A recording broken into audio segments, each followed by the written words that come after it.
Hello everyone, welcome on in on my live. We're going to make this cute mini slimline today. I thought I would be having a video live today, but it turns out coming week is a new Lawn Fawn fence hub, which I didn't forget, but when I had my last live I forgot to check the date. So that's going live next week. So instead of doing a live next week, it's a video and it's another live this week. And we're going to make this cute mini slimline Halloween card. Normally I make these more of a purple, blues, the traditional colors for Halloween, and the more spooky themes like ghosts and bats and cobwebs and that kind of things. But for this card I went with a more of a fall theme, so like the colors and the squirrels, and I made it a little bit spooky with little cute faces on the pumpkins and the sentiment. That's about it. It's not scary at all, it's really adorable and cute. This one is my favorite, coming out of the pumpkin. So let's start with the coloring. I already stamped my images. I will show you which sets I used. So this is the Let's Go Nuts set, and most of the squirrels are from that set. So this is the one that's coming out of the pumpkin, this one, and the sitting one, and the other one is from the set with the pumpkins. So that is the Pick of the Patch set. So these cute pumpkins, I used those multiple times on my card in different colors, and all the different faces are on here, so you can stamp those on. And this little squirrel I used too. So that are all the images that I used. And I stamped those out with Lawn Fawn jet black ink, except for the squirrels. I did those with Memento Rich Cocoa, I think. And I did that because it gives you a little bit of a softer tone on the squirrels. And I did color in the nose and the eye with a black fine liner. But overall, I think it's really soft and cute and adorable. So let me start coloring those. I already die cut those, and I used some tape on the back to pop them back in. That's just for easy coloring and die cutting on a live or on a video. I normally just color in the images and I do the die cutting after that. But on a video, it's or on a live, it's really tedious for you to see me lining up those dies and die cutting those. So for the squirrels, I used this nice color that's really my new favorite for brown critters. I have 3 different colors of these, which blend together well. And this is the lighter combo of those. And I really like how these squirrels turn out with it.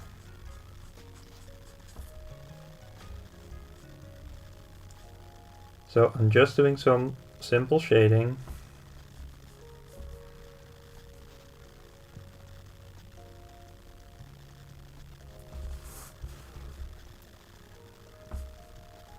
And I can do these in one go, so I can do all the squirrels at once with the same Copic markers.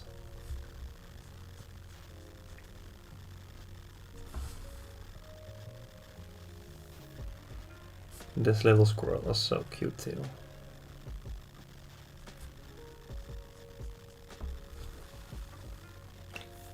So that's E71.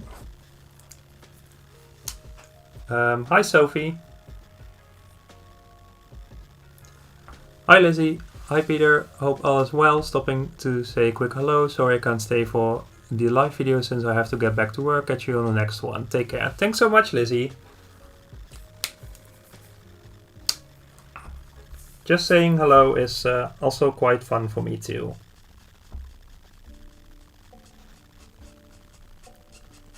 So now I'm going in with E70.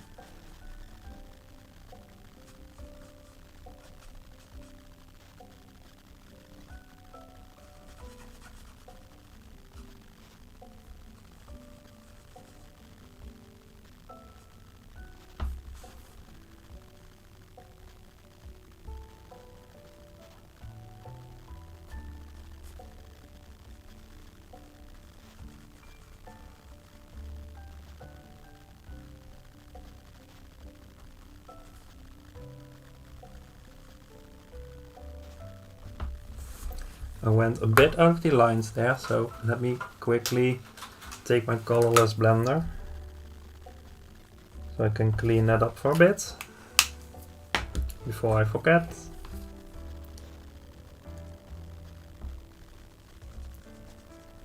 So if you missed out on any of the supplies I mentioned or that I'm going to mention later on, you can check the blog post that is linked in the description of this live. You can find all the stuff I used there.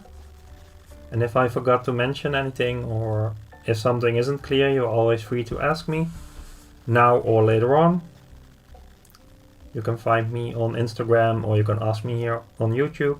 That's all fine by me.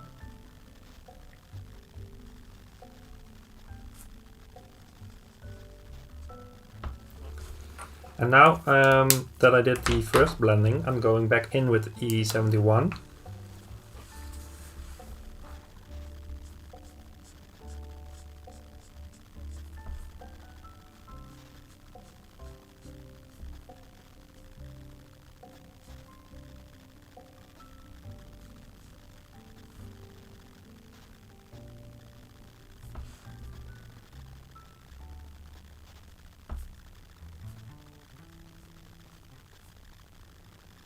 So I'm doing all those same shadows again.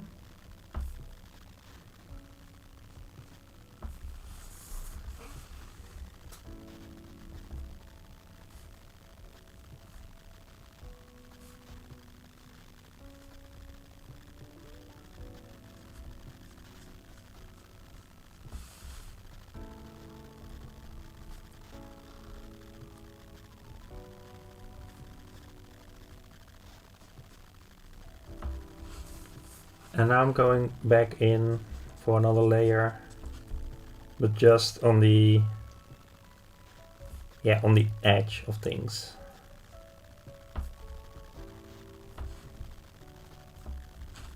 So to add really some kind of shadow part.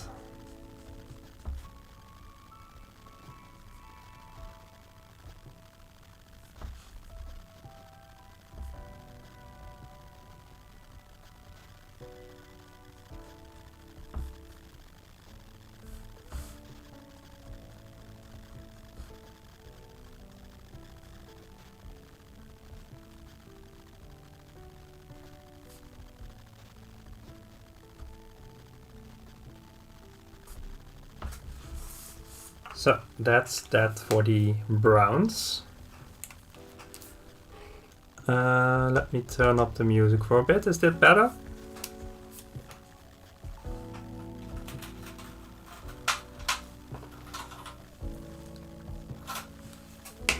And now I want to color in the little tongue. It's almost too small to really do a blend, but I try anyway.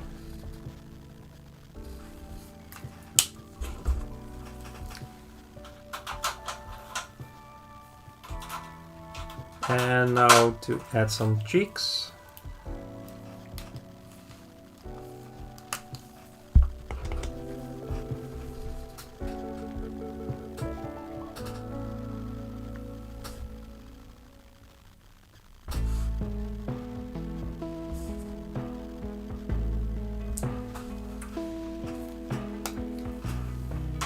And let me do the fine liner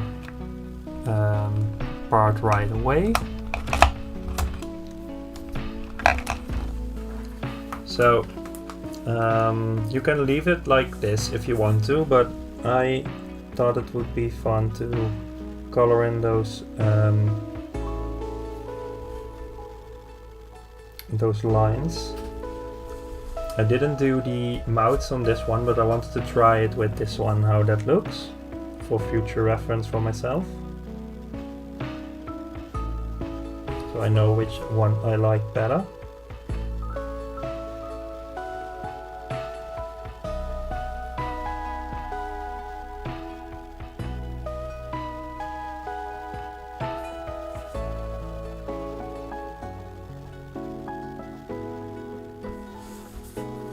And now we're at it, I do the highlights right away.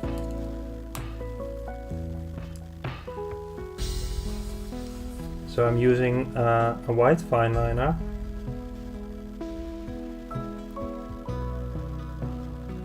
And I always try to not to think too much about where to put those.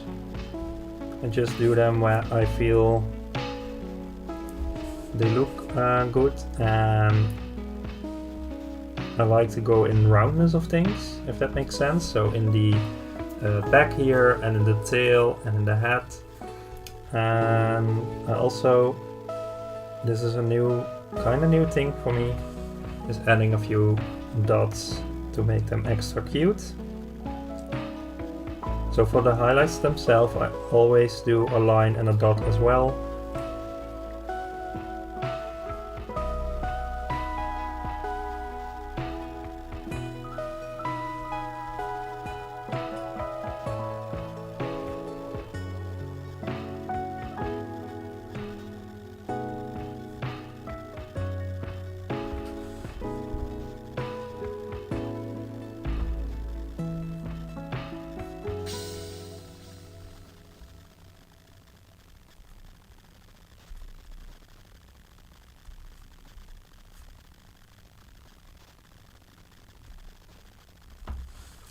And for the last little squirrel, this one is so adorable with the little nose and the little paws.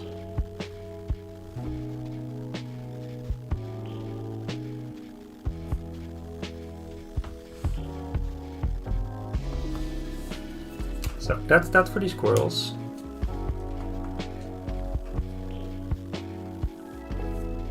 It's so cute that the squirrels are stamped with a brown ink as well. Thanks, yeah, they really get a little bit of a soft look. I always like to do this with images that are in one color, like leaves, for example. You can stamp the leaves in green as well and color those in, and it'll get a little bit of a softer look. Serena says, they are adorable, thank you so much. Ilona says, the music is making me sleepy. Yeah, but you were sleepy when you started watching, so I don't think it's from the music. I made a little note of the colors I use, so let me check that. Yeah, so the pumpkins are in 3 different colors, green, orange and ochre yellow. And I'm first doing a 2 color blend. So I'm starting with my medium color with the lightest color, because I'm doing some flecks later on. I was checking if I did the right pumpkin. Not that it really matters much, but I planned out which colors I wanted to use on which pumpkins. Hi Marcy, welcome on in.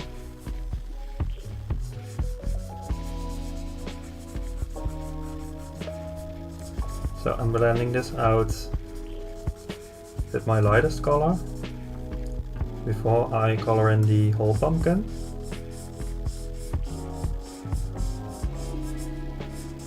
And if you would want to, you could also stamp these pumpkins in a different color too. So you could use a darker color, so like for this one you could use an orange, or you could use the browns that we use for the squirrels as well. They do work, but in general I like them with matching colors.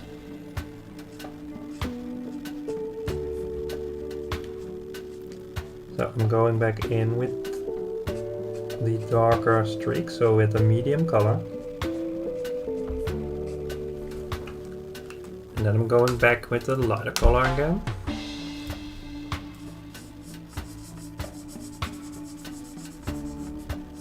And now I try to not to blend these too much, just going over them once and going over the whole pumpkin once.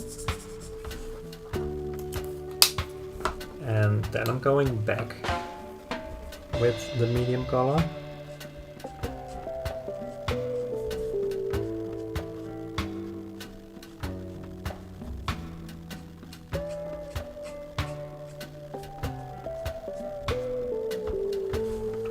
And now I'm going to my even darker color.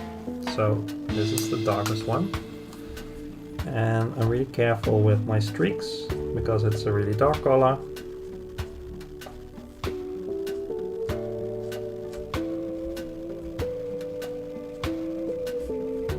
And I'm not really looking into blending those out too much, so I'm really careful with those.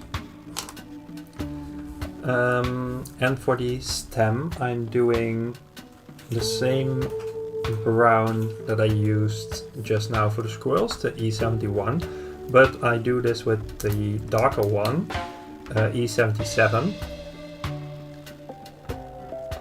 So those browns will fit together.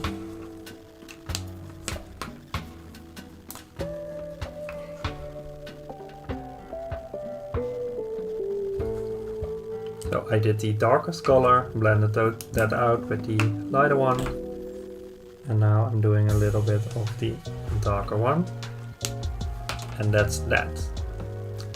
So let me repeat this with the orange color, and then I'm going to use this pumpkin with the top part off.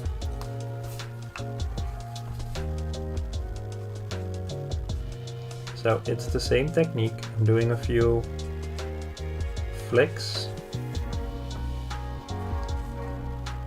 and this is a little bit harder for the top because it's a smaller area, but I'm trying to use the same technique for that. And then I'm blending out those flicks.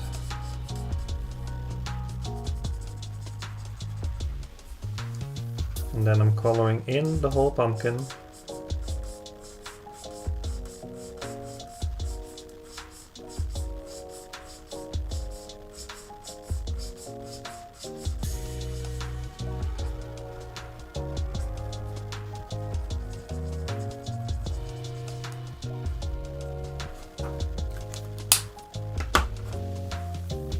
Now I'm going back in with this one, so that's the medium color.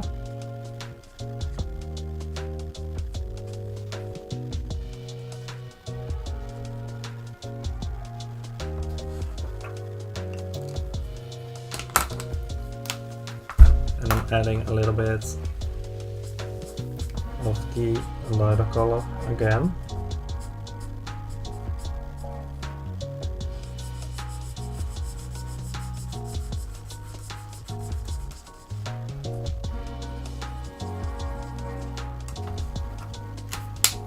Then I'm going back in one last time with the medium color.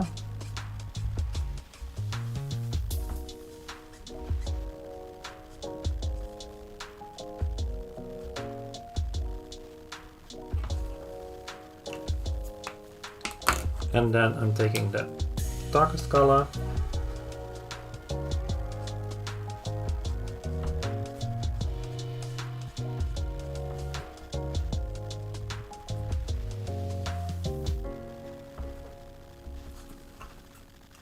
And that's finished as well. Let me take the colorless blender because I had a little bit of an oops over here. And I'm going back in with the darkest brown for the stem. Blending that out.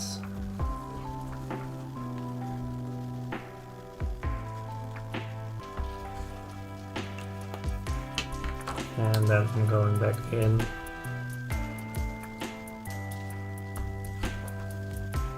So that's that. Let me check the chat for a bit. We usually just put a pumpkin on the porch, carving it. We have wild animals that have carved one, and I carve one with a thread. Oh yeah, that's not really a good thing to do. Hi Josselina, welcome in. Your coloring looks amazing, thank you so much. I tried to do an image that relates to something that happened in the year. Oh, that's so fun, Sophie.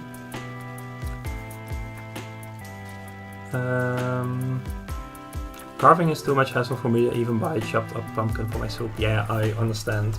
I normally buy the pumpkin and chop it up, but I totally understand you don't. I made a pumpkin centerpiece with flowers. Yeah, I saw that one. It was really cool. It didn't last long, unfortunately. Now I think the pumpkin will rot with the moisture for the flowers, but it looked cool. So let me continue with the greens.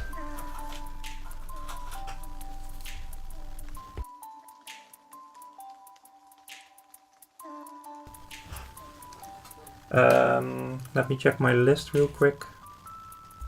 Yeah, these are the ones.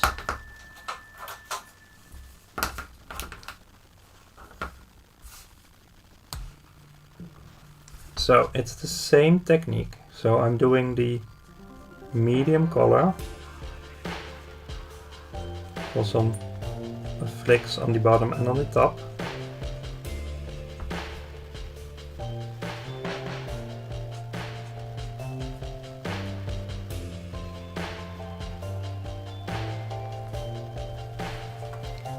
And then I switch it out to the lightest color. And I'm first blending out those strokes. And then I'm coloring in the whole pumpkin.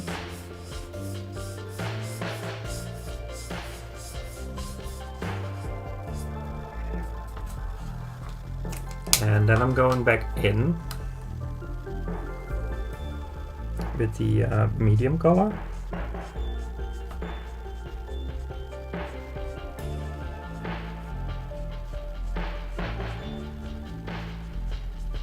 I'm a fan of the classic Copic markers with the bullet point, but I do love the brush points for these flicks.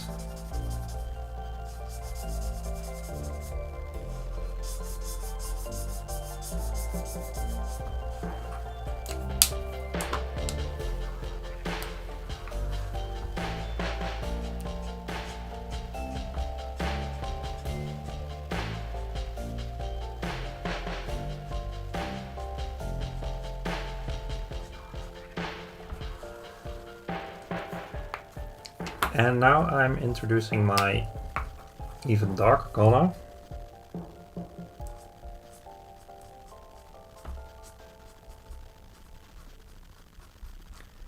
And because this is a color that is a little more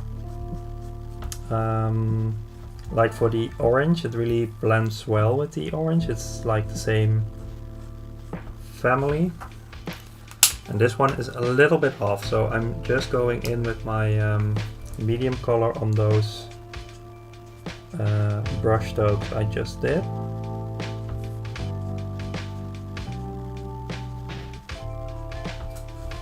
And now it's darker, but it matches the color of the rest of the pumpkin.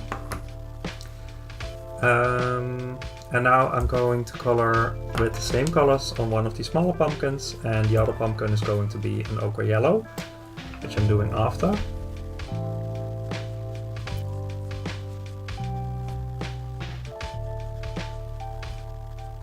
So again, same technique.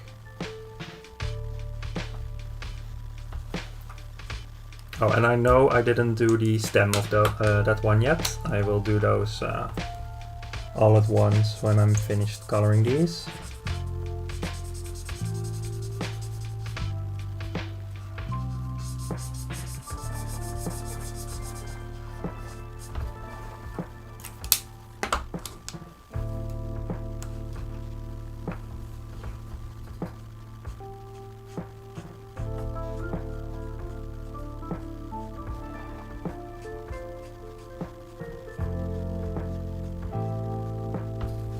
So this was the medium color again, and now I'm going back in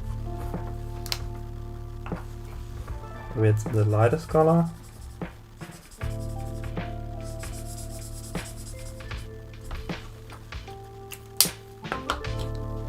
And back in with the medium color.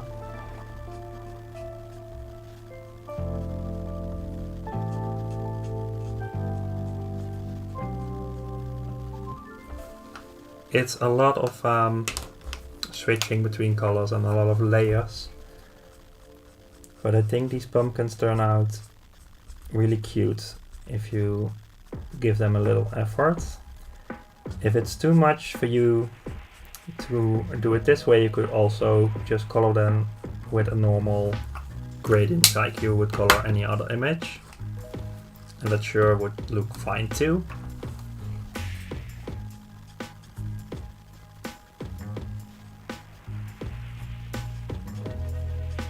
So I did my darkest color, and now I'm going back in with this one to make them blend with the same colors. Let me check the chat for a bit. I should know this, but do your Copics have the brush tip and the bullet nib on them? I have classic markers and a few chow and sketch markers, and I have the standard points on that. So the classic one has bullet points, and most of my markers are classics. Then I have the chow, and that's one with a brush. And the sketch have the same brush as this one. And I started out with with all classic, because I had some from my school as well, and I just built it on that collection with classics, and I got used to them as well. And then I got some second-hand Copics, which included some chow and sketch, and I do like them now, but I still prefer the classics for most of the stuff. But I really like to use the brush on this kind of things. As a new Copic user, I've really learned a lot from watching your techniques. Thanks so much, Sharina. If you have any questions, feel free to ask me. Marcy says, but they really come alive with all the layers of markers. Yeah, I really think so too, but I can imagine it sometimes is just too much for you on that day. You just want to relax and craft for a bit. And I want to mention that it will sure be fine if you just use 2 markers to make a normal blend. But it's really cool if you have the time to do the different layers. Ilona says, why do you have tape on your Copics? Josselina, you gave the right answer, is for a part. It's for when you take your Copics to someone and you can tell which markers are yours, but also it tells me which side I'm going to color with. And it's different on my chow markers, but it's in my system, so I know I'm going to put them away with the tape up, and I'm always grabbing the right side that way. So let me pick the colors for the yellow one.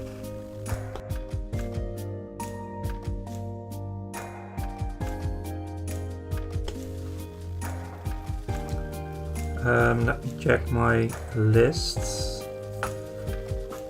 This is my favorite yellow combo if it has a little bit of more of an ochreish tone to it. So this is not something I would color something like a sun width, but it's perfect for beaks of birds, for something that has a little bit more of a golden yellow, so like a treasure chest, the handles and such. And I really like these on the pumpkins as well. And I don't really have a darker color of this one, so I matched it actually with a brown, and if you blend it out with this marker it will turn out great. So it's the same technique again, so I'm doing the strokes with my medium color.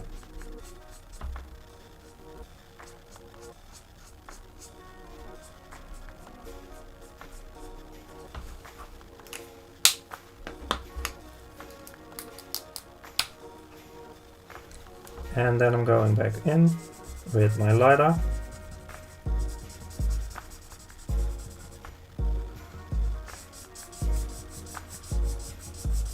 These two yellows are really close together, so they I use a little bit of a different technique than with the other ones. So I'm doing less layers of this one. So I just did my first layer, and now I'm adding the strokes again.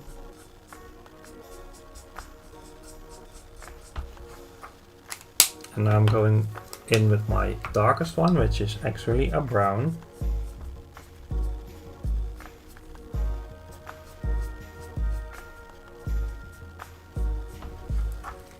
And then I'm blending these out with my medium yellow.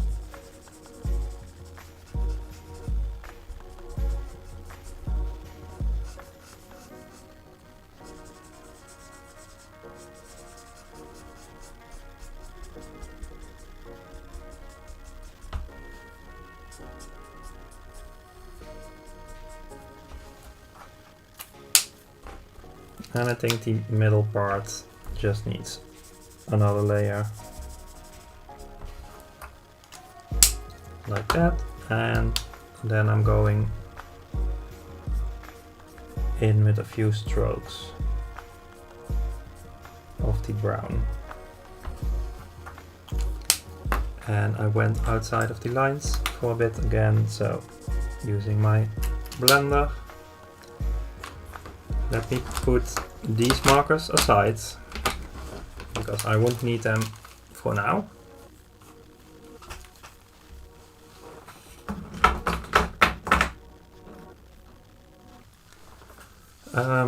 Marcy says, it's too bad they don't have a brush and nib point in the same marker. Yeah, I looked into replacing the back of the classic marker, so the chisel tip, because I don't use that very often, only with some colors that I use for images like a wooden sign or something. I would use a brown and I can color that in really quickly. And I looked into replacing these with brushes, so I would have best of both worlds, but those are really, really expensive. They are like 10 euros, so that's $10 for a pack of 3, and I have a bunch of classic markers, so that would be hundreds of euros, so that wasn't a good plan. So I'm doing it with what I have, which is fine too. But yeah, it would be really nice if they have a brush side and if these have a bullet point side.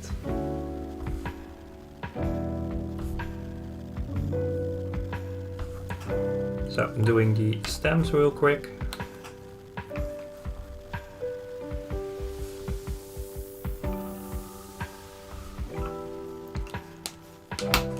And now we're going to highlight the pumpkins.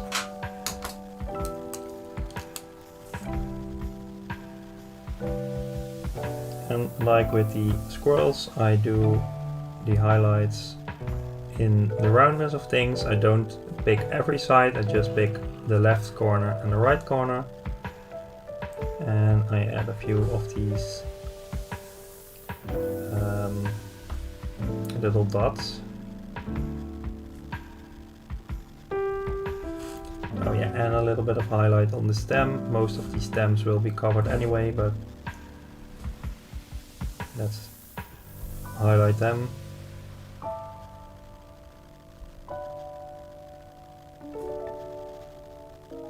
So when I can't clean it up with my blender tool, I go over with my highlighter to cover up the little residue of the color that went out of the lines, and that works fine too.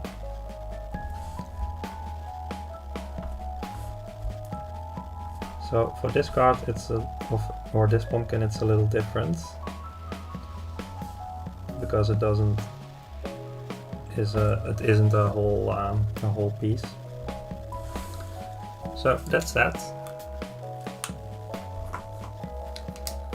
And now I'm taking it over to my Misty, so we can stamp some faces on the pumpkins.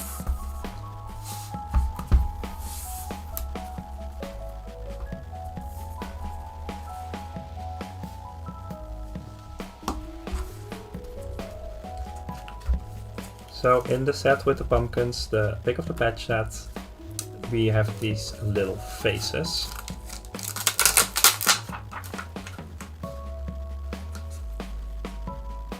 I'm first laying them down on the pumpkin that I want to give that face to, before I'm going to align them in the right position.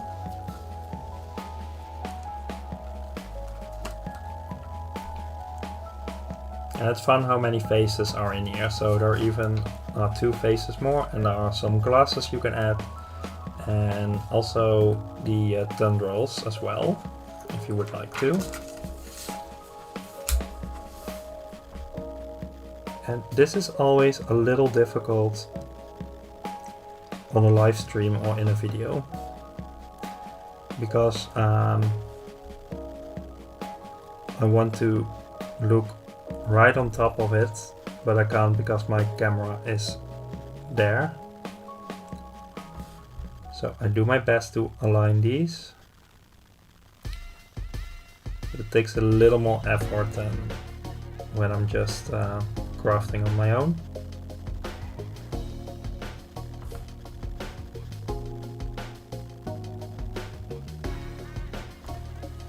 So now I can close the door.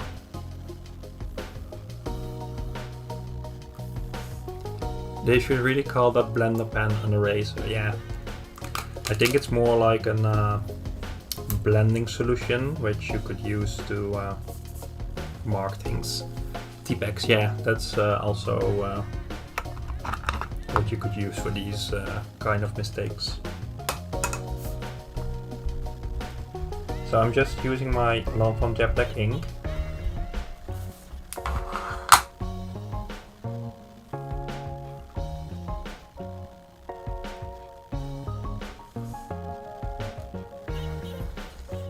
And I'm going to stamp them, I think, one more time.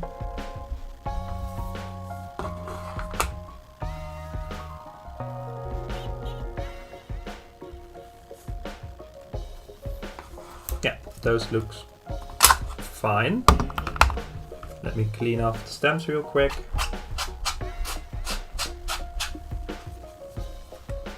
And I will put them back right away. I don't want to lose any of the stamps.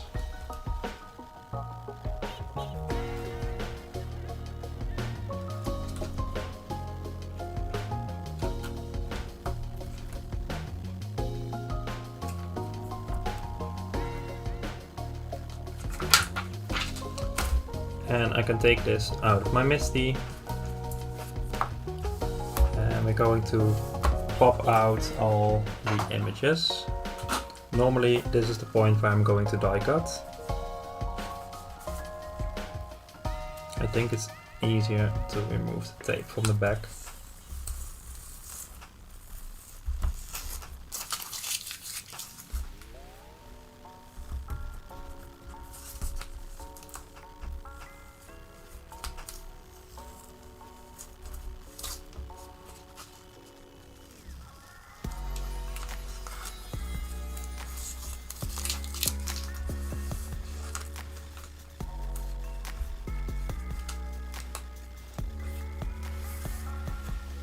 So those are ready to go.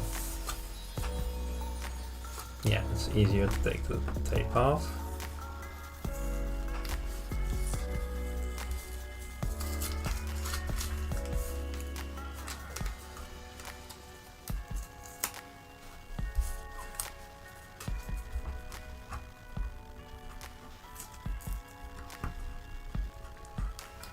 I love those pumpkin faces, they're cute. I kind of like them better than scary pumpkin face. Yeah, they're really adorable. Hi Lauren, oh my stars, I made it to alive. Hi, welcome. Maybe it's because I didn't do it on Saturday like I normally do. So it's so fun to see you here. So that are the little images. I'm going to put those aside for now. And now we're going to make the background, which is just a stitched rectangle, which is cut with the mini slimline stackables, the large sets. So this is the largest one of the slimline, the mini slimline sets from Lawn Fawn. And I already made a craft paper card base. And as you can see, this will fit on here. And we're going to make this ink blended background, and we're going to add the stars and the splatters and the tiny stars and the sentiment before going to glue the rest. Yes, I'll say I'm taking my lunch break at work now.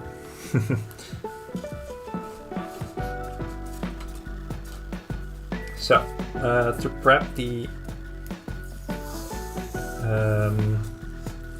paper for ink blending, I'm going to use a piece of purple tape, and I'm sticking that on my vest for a bit.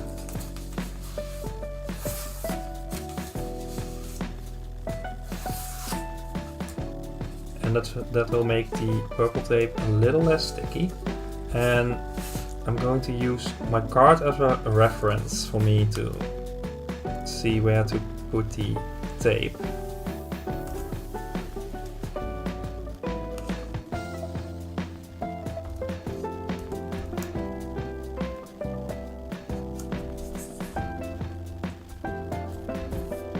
I want it a little higher.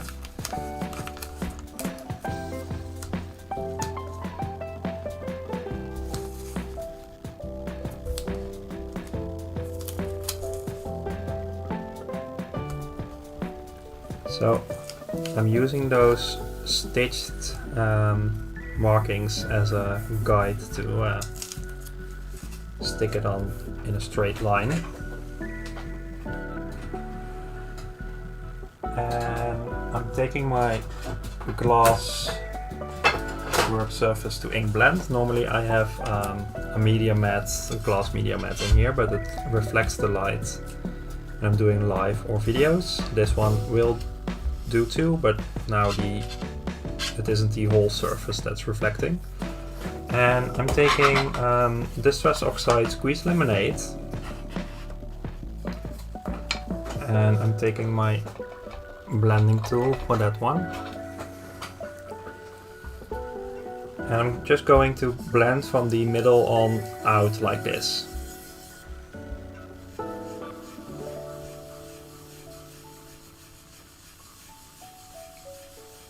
And I want a little more ink on the middle, and I'm blending that ink out in a sort of an oval shape.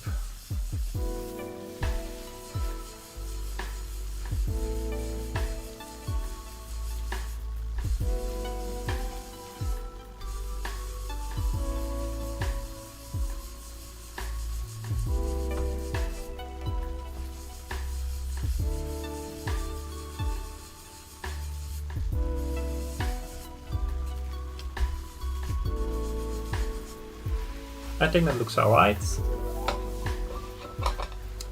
So now we're going to do a little splattering on the background. So I'm taking over to my splatter box. I didn't try this out before, but I have, yeah, it fits on camera. So I always do this off screen when I do videos because it's such a big box and it's a little bit difficult to see on the screen, but in a live it's a bit of a mess when the screen is empty and you just hear me splattering. So I have this metallic yellow-orange paint, and I'm mixing that till it's a nice consistency. Let me do that out of the box before I pour it over all of my background. Such a clever way to create a ground on your scene. Thanks, Lauren. It really is a simple way to make space for your sentiment as well. Have a clean white space for that, and it sure gives you a nice line to put your images on. So now this might be a little bit weird on camera as well because my hand is in the way.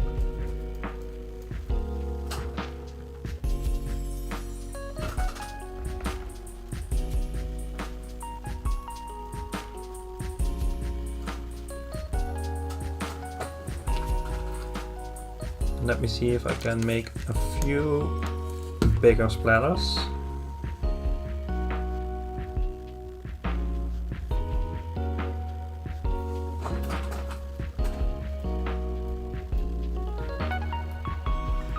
Yeah, that's it.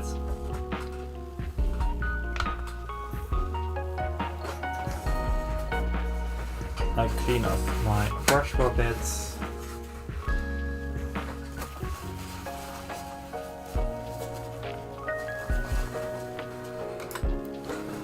Such a genius idea to keep the mess contained in the box. Yeah, not only that, but it also reduces the splatters that fly around everywhere. So if you look in the side of the box, you see a lot of splatters as well. And those normally would end up on my desk, which I really don't like.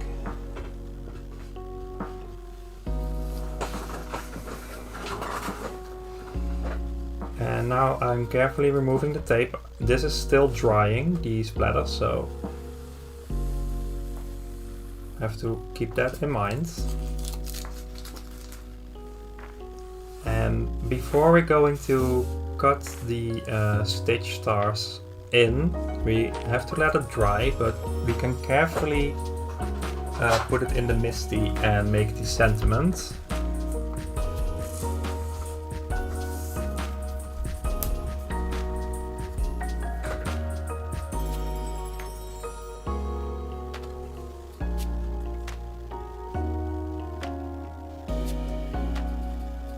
This fits in just perfectly. I didn't know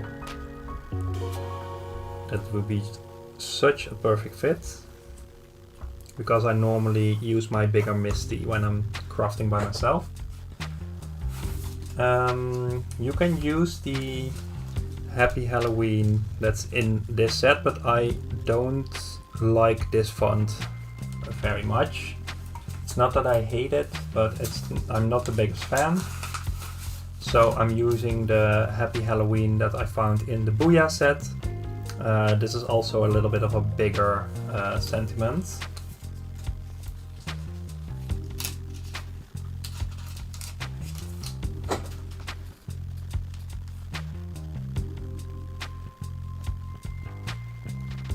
So what's great of the Lawn Fawn text stamps is that you can join them together, because they have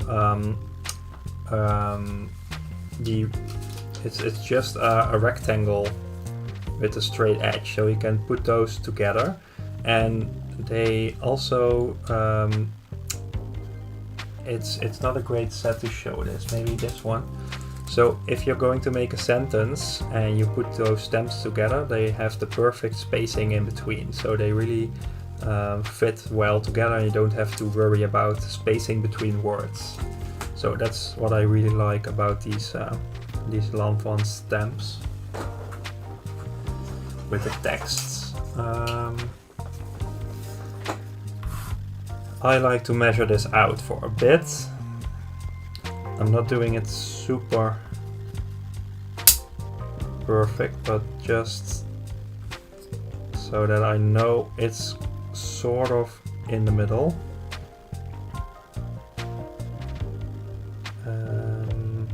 Let me see. Just to go back a little.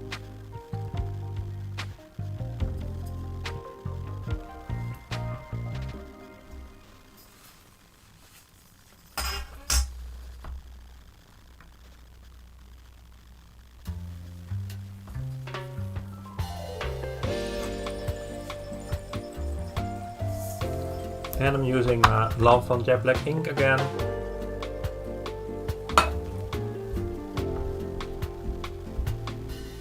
You can also pick a color.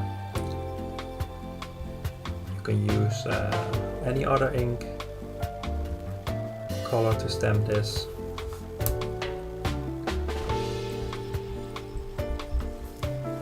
I need that Booyah set and the Nutty set and brown stamping ink apparently.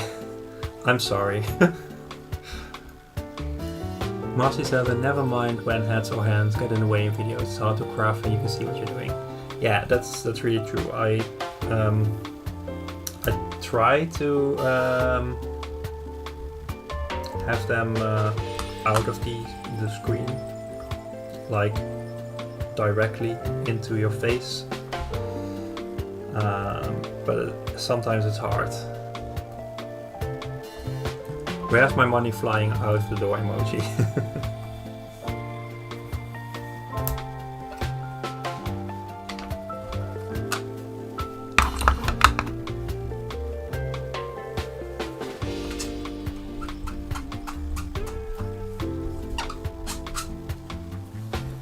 So I'm putting back those stamps. Yeah, I really like this this Booyah set with all the different images. And what is most fun about this set for me is that these ghosts, you can put them in any other scene with stamps you already have from Lawn Fawn. So they will fit in any scene and they will be adorable. So you have the Halloween sentiments and the Halloween images, and you can use any other set you have.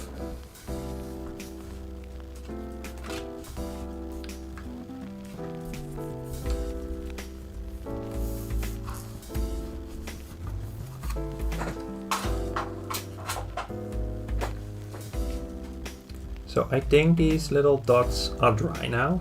They're nice and metallic. And now we're going to use the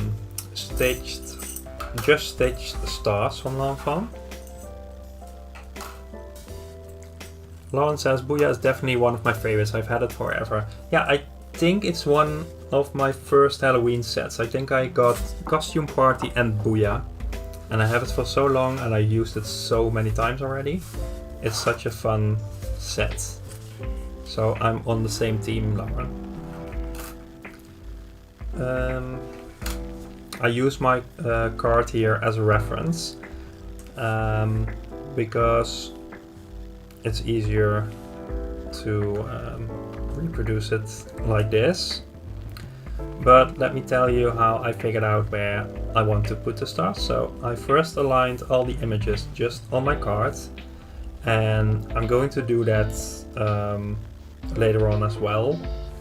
I laid them down and I used a little bit of, I have a purple tape that's really sensitive. So this is ultra sensitive tape and it really doesn't hurt your images. And I used a piece to pick up all of these squirrels and put a little bit of foam tape behind them and put them in the right place. But before I did that, I used to lay it down, put a bunch of these stars there, and then I can lift the whole thing up again. But this will be fine.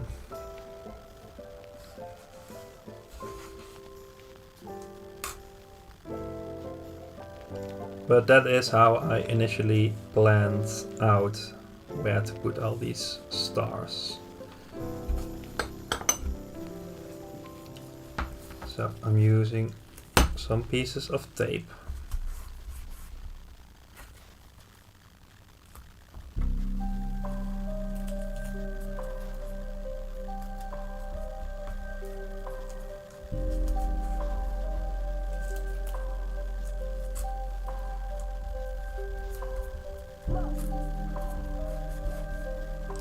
And I'm going to die cut those.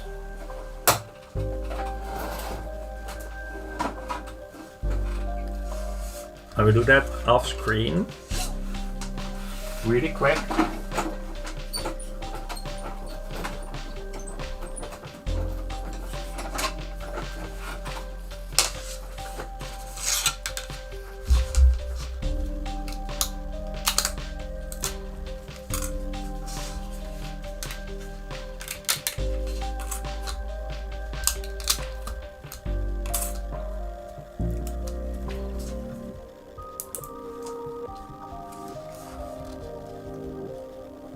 And now I'm going to do this little star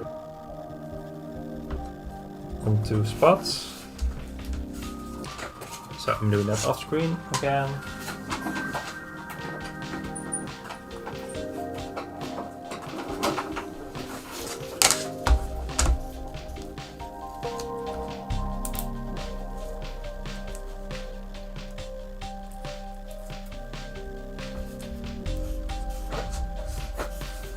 And the last one.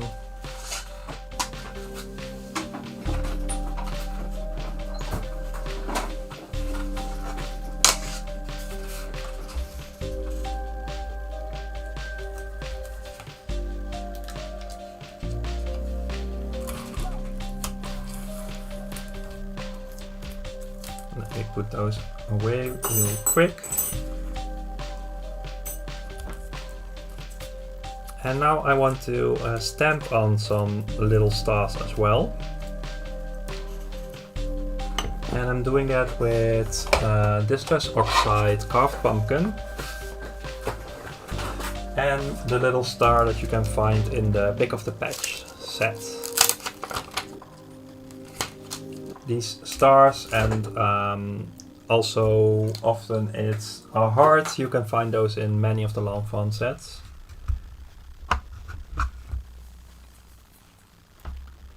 I'm doing this with an acrylic block.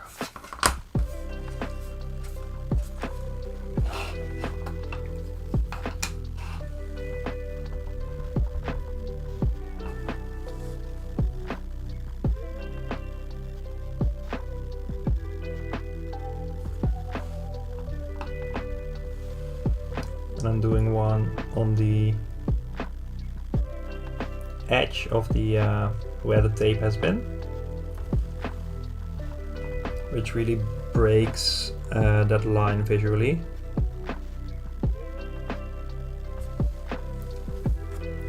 I always end up with a dirty acrylic block if I hand stamp.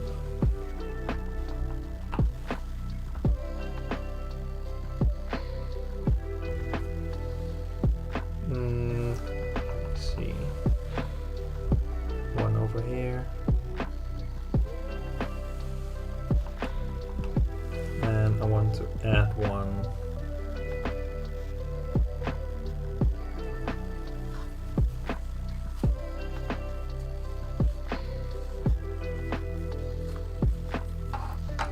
so the background turned out a little bit different, but that's fine. I'm not a machine, but I just used my card as a reference. So on this one the star is a little more down, but I didn't like this cross with the edge, so I did them a little bit higher up. But it's just a reference for myself to make it easier. Again, I'm not a machine.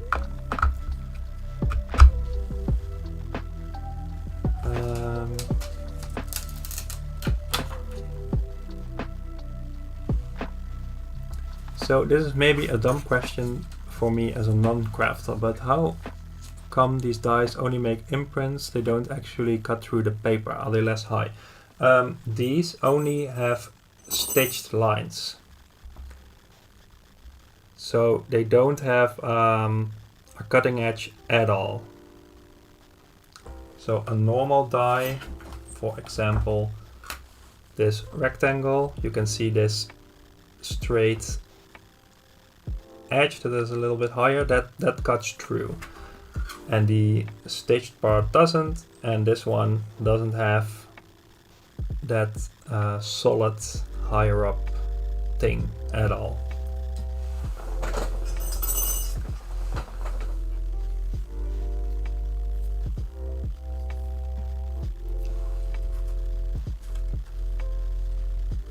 My background has a little bit of a warp, but it will be fine when I'm gluing it on the card base, which I'm doing right now.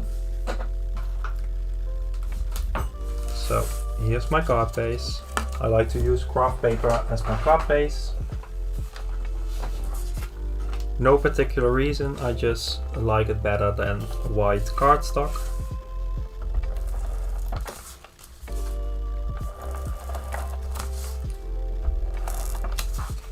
And I'm using my ATG to glue it down. I always start aligning it at the fold.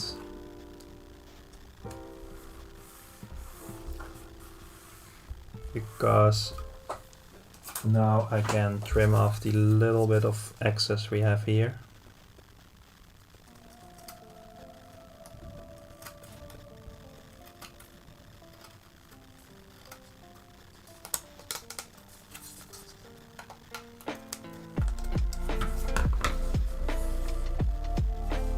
I smudged one of my stars for a bit, but that's okay. It can happen. So here are my images. So what I did is I just lay them down. I already planned out on beforehand when I started stamping which pumpkins I wanted and where they're going to be placed and which color they were going to be. Oh, let me glue in this little squirrel.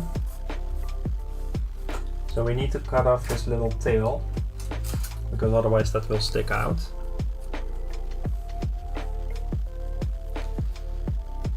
So I'm cutting it at the tail, and then I try to maintain the white border.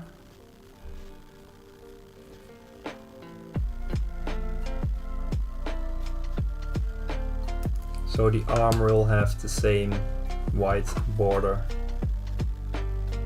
as the rest.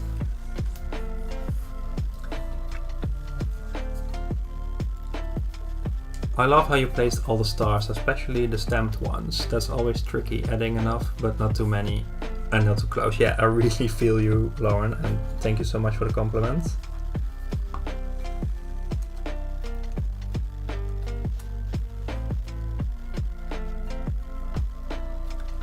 Where's your wedding band, Peter? Do you see that, Jordi?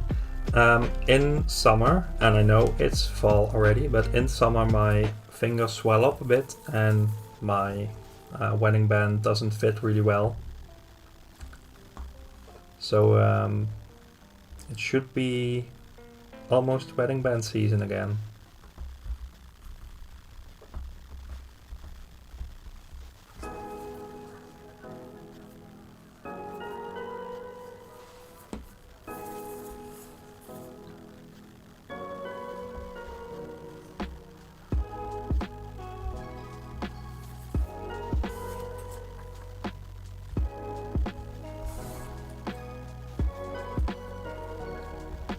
So I'm roughly placing those.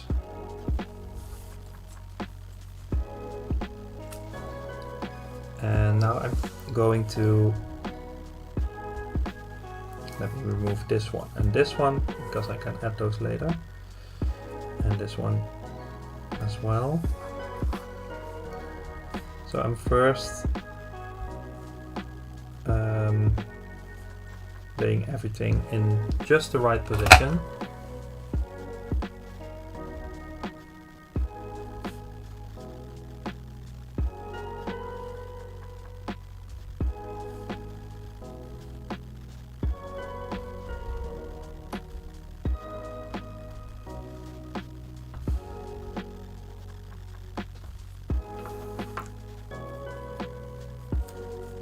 And I'm adding a little bit of glue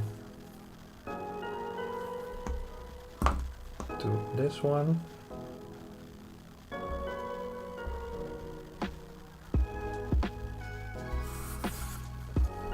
And a little bit of glue to this one.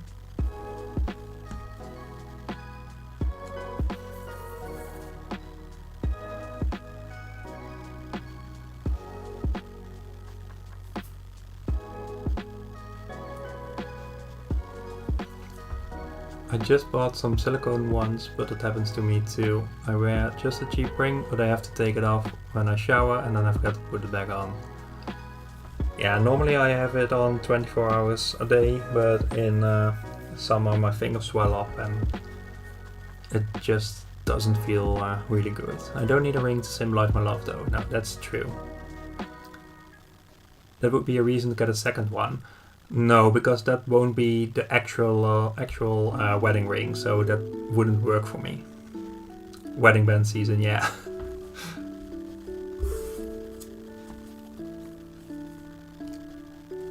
So now I'm going to add some glue to this little fella as well.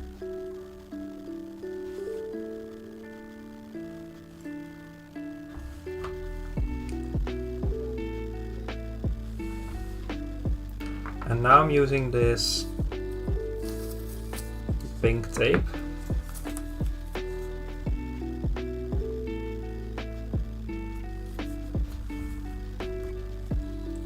And I now can pick it up, add some foam tape, and I can put it back in exactly the right spot. And they will all be in the right position. So while I'm working on that, let me know if you have any questions, because this will be the last step to do.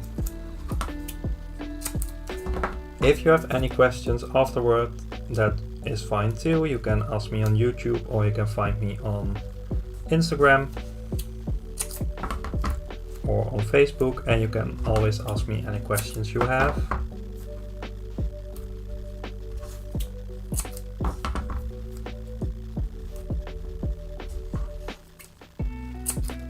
That's a clever way to maintain the layout. Yeah, I really struggle with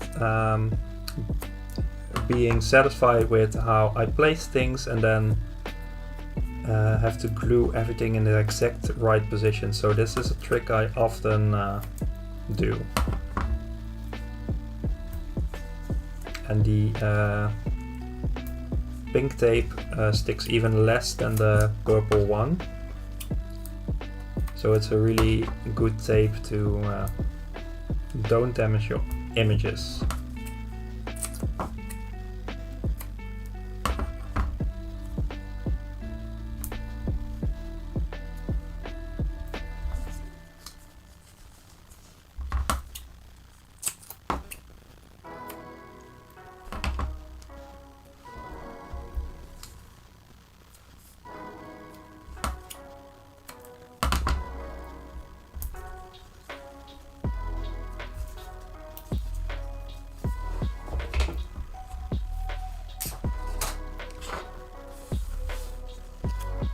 So now I can peel off all the backings.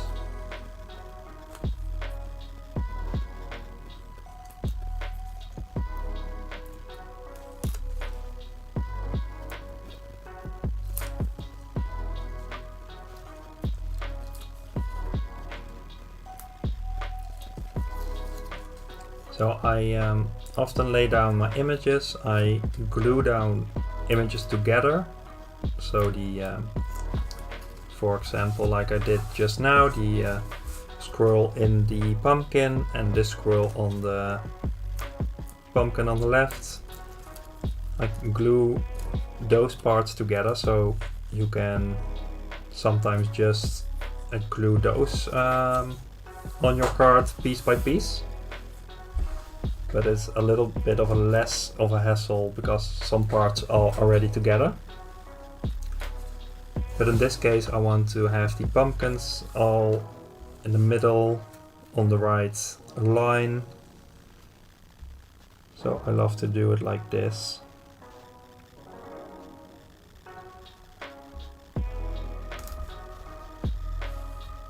And now I can check if I like the placement. I do, so now I can press everything down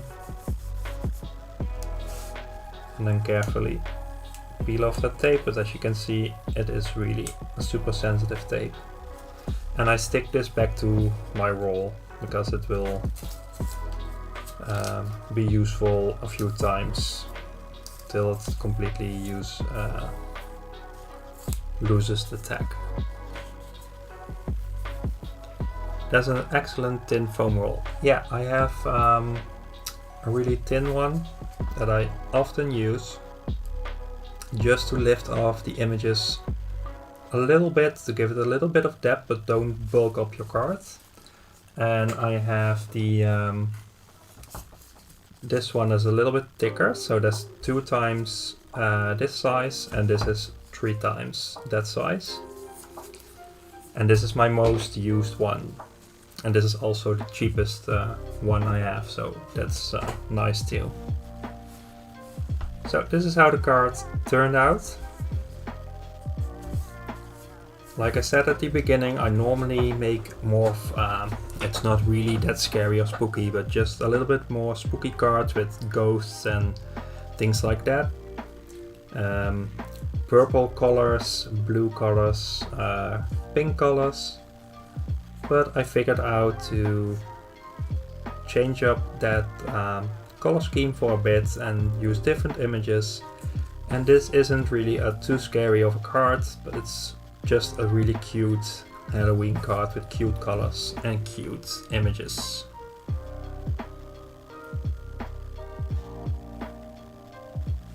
I use 0.5 millimeters a lot. I think that's even half of this, because I think this is 1. So that's really a thin foam tape, yeah. Stunning card, Peter. Love seeing your process live. Thank you so much, Lauren. The colors are so nice. Thank you, Sophie. Ilona thinks it's pretty. Thank you so much. It came out great. I love it. Thank you, Marcy. I think having different colored pumpkins beside all orange is nice contrast too. Yeah, not even for the card itself, but also to keep you interested in coloring all those pumpkins. It's really fun to change up the colors a bit. And I always love green pumpkins. I don't know why, but those always are fun to color in.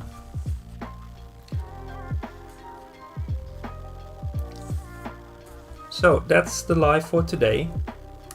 Next week will be a video for the Lawn Fawn fans hub. Lauren is on that hub as well, so if you don't follow her already, you can do that now, so you don't miss out her card as well. Although we always link to the other persons, but it can't hurt to give her a follow. If you don't follow me already, you can do so as well. Just click on the subscribe button. It's free to do so, and it really supports my channel. And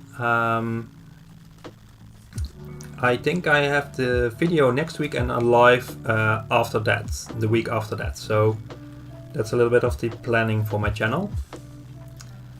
Thank you for this live. Heading over to the craft store right now. I'm so sorry for all that money flying out of the window. Yay, I still have to make something.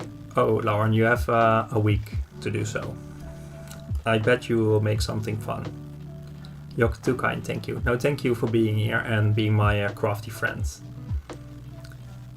Also, don't forget to like this live video. Yeah, Jordi is my great moderator, and he has a great point. If you give this live a like, so a thumbs up, it will be good for other people to find it.